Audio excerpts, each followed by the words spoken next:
if you're easily influenced, you're not safe. There was some scene where the guy and his wife, they pulled over into the forest to have sex, and he was practicing like a non-ejaculation, like probably a tantric practice. He doesn't say specifically, but I'm assuming that's what it was. And they had agreed upon this, and that was the thing they were practicing. And she was like, no, I want you to do it. And then he did, and then she was disappointed in him. It was because that she was able to pull him from what he committed to. The misconception, though, is that women make decisions out of how they feel. And to be honest, I feel like women make majority of their decisions based on how other people feel and how they can serve other people and make other people happy more so than themselves. For the most part, right? I mean, it's better to make logical decisions, obviously. But what I'm saying, though, is that it's even just a matter of judgment. If you're going to trust someone to lead you, they should have better judgment than you. And you should trust that judgment, which means that there's going to be times where you want something or you think this is the best thing. And that person needs to say, no, this is what we're going to do instead. Men. What do you think? And women. What do you think about the masculine purpose? I got some notes on the masculine purpose over everything, right? The idea that a man's mission in life should take precedence over everything else. Even a woman. A woman doesn't want to be first. He uses an example of a man going to war, and the woman says, "Oh, I wish you could stay." And then if the guy's like, "Okay, I'm not going to go to war. I'm going to stay." Yeah. And then she would actually be disappointed in him. You know, she doesn't want him to go to war, but she wants him to be the man that he is and to put his mission in life first, not her above the other things. Yeah. I think that's a hard pill for some women to swallow. A double-edged sword here, right? From my perspective, it's like, do I want us to just be able to hang out all day and, do whatever we want? Yeah. Yeah. Like, and I know that in some ways you want that I want as that well too, right? Yeah. Yeah. And one day we'll get there, I'm sure, when we're older. But at the same time, I think it boils down to she doesn't want that truly, because it would show that you're not the rock that you actually are. And so I think that's the reason why. Right. Is that even though that is what she wants, right, that if she can knock you from something that you're standing firm on, right, then you're not standing firm and you're not as firm as she thought. And then she's going to be afraid that other things in the world might change your mind and knock you off of being the rock. Like, I don't think it's that it's about your career or your mission, because I feel like your mission could just be helping people. And also like a woman wouldn't want you to not help people and just be with her. Yeah. But I think it boils down to that it's about being the rock.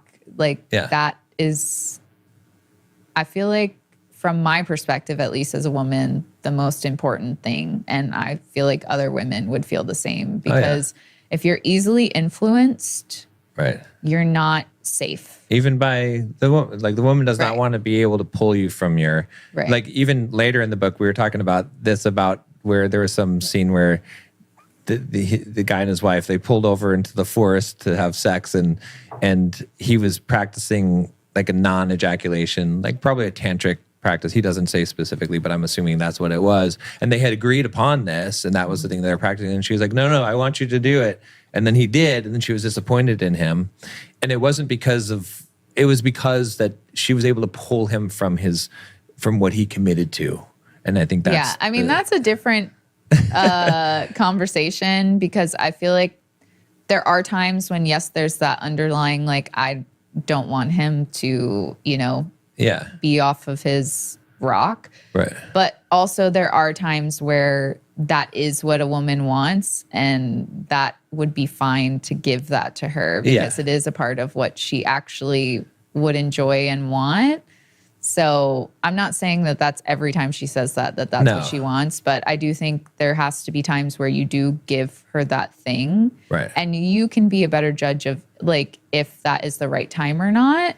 But I feel like just also denying a woman something because you're trying to prove you're the rock is also not what he's saying. Right. Well, that's not actually being the rock. That's like trying to prove something. Yeah, exactly. Yeah. And that comes from a place of weakness. And so I think a woman can tell when a man is disintegritous.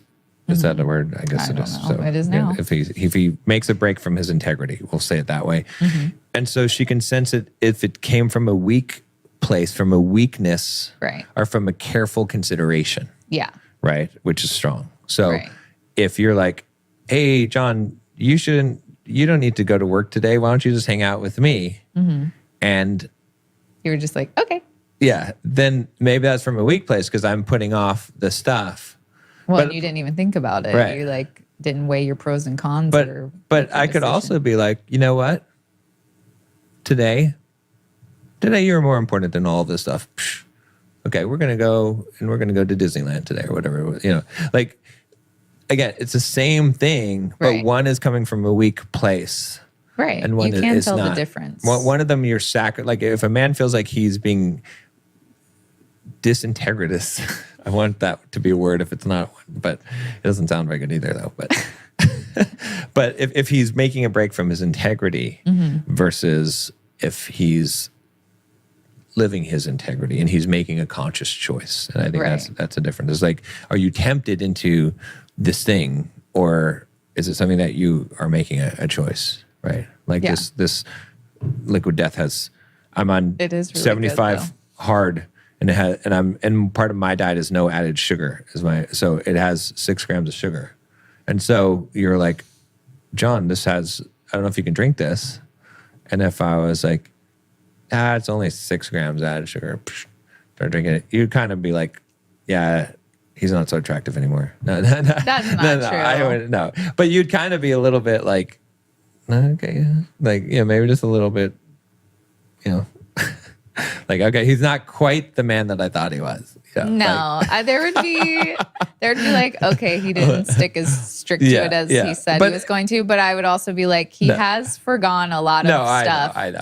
You would give me the benefit of the doubt, obviously, but I'm just saying in some way it would disappoint you a little bit in your heart to be like, okay, you'd rather see me as a man sticking to what I said, like being unyielding, right? Being in my conviction of what I'm saying and doing, right? Even though that's a small thing, it's not like going to be the end of the world, but the more that you see me being consistent with that and making my mission first in life, the more that you trust me. Right. It builds more confidence and trust in you. Because also, like, if I'm a leader and I'm supposed to be guiding you, leading you, then my highest command cannot be your wishes, because that's not a very good leader. I can't make judgment calls if I'm just saying, well, what can I do that if all of my judgment calls are based off of, does this make Nicole happy? Because then now you have no leader, because that's just what you're doing. You're making choices off of, you need someone who's going to make higher level judgment calls that are sometimes going to be things that you don't like, but are better for you. Yeah, I don't know. Otherwise, there's no purpose of being a leader. I think the misconception, though, is that women make decisions out of how they feel. And to be honest, I feel like women make majority of their decisions based on how other people feel and how they can serve other people and make other people happy more so than themselves. And like, I just want to make that clear. I'm not saying that women never come from a selfish place, but what do you hear to a majority of moms or women in general? It's like, take time to yourself, So I'm just saying that women aren't coming from a place. No. It's not like that. Majority of the time from their own pleasure. Everyone makes decisions out of how they feel, for the most part, right? I mean, it's better to make logical decisions, obviously. But what I'm saying, though, is that it's even just a matter of judgment, right? If you're going to trust someone to lead you, they should have better judgment than you.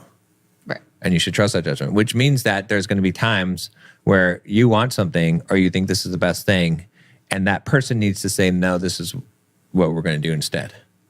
And if they don't, they're not a good leader, because what are they leading? They should also ask you about your opinion, because even though they are the leader, that doesn't mean they have the best judgment on every single thing. No, but ultimately their judgment has to prevail.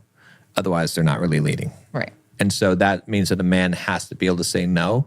A man has to be able to stick to what his beliefs are and not be pulled off of them by a woman's emotions or her temptations or her feelings at the time, right? He has to take all those things into consideration, Well, he only has better judgment if he's a rock and he's not allowing things to influence him. Otherwise, he's not. He's no better than her. Because that's the whole point, right? Is women are emotional. Right. And so if men are logical and they're able to not allow their emotions to dictate what they do, then that would make them a better leader. But a lot of men aren't coming from that place either. Like you do, and I trust that you do, and this man. Right. But that's also why men need to read this book. Exactly. That's why we're talking about the book. So because like you can't expect to be a leader if you're not doing all the things necessary to lead. Right. And that the main thing is to be the rock. Exactly. And not like stubborn. That's not being a rock. No. But it's being unfazed. To hold firm in what you believe, while also being open to hearing other people's perspectives and things like that, and changing it if you need to, having the humility to be like, you know what, I was wrong. Right. That's also the admirable thing that a man should be doing. Exactly. But see, when you say that you're wrong, when you're changing it because you've reasoned it out, because you've listened, you've heard, and you've decided that actually I am wrong and this is the right thing to do. Right. Not because she's going to be upset. Exactly. She's going to be upset with me. She's crying, whatever it is. She's mad at me now. I'm not going to get sex tonight. Those are not, if you do that, now you're not the rock anymore. And you might think you're pleasing a woman temporarily, but ultimately she's lost respect for you. Mm-hmm. She might be happy, like, oh, we can do this thing you're staying home from work and not going to work this whole week. Okay. But she's lost respect for you because she knows that you didn't make that decision out of a conscious decision. You made it in order to make her happy, even though you don't think it's correct. And that's the thing. And that's where it's hard. That's true. So, but that's why being a man is a hard thing to do. Being a man is hard. Or being a superior man.